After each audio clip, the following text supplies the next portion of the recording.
প্রবাসী মানে সবার কাছে টাকার মেশিন। প্রবাসী মানে পরিবারের বটবৃক্ষ। প্রবাসী মানে নিজের সুখ বিসর্জন দিয়ে পরিবারের জন্য সুখ কেনা।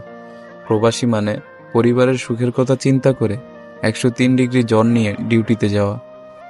একরাশ দুঃখ কষ্ট বুকের ভেতর চেপে নিয়ে ফোনের ওই প্রান্তে বলা, মা, ভালো আছি আমি।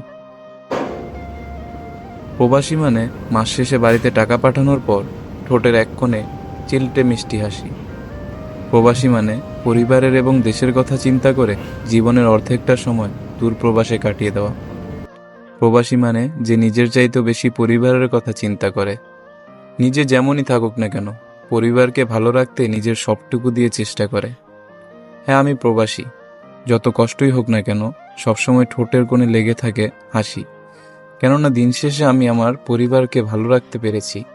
হ্যাঁ, আমি গর্বিত, আমি প্রবাসী যে নিজের সবটুকু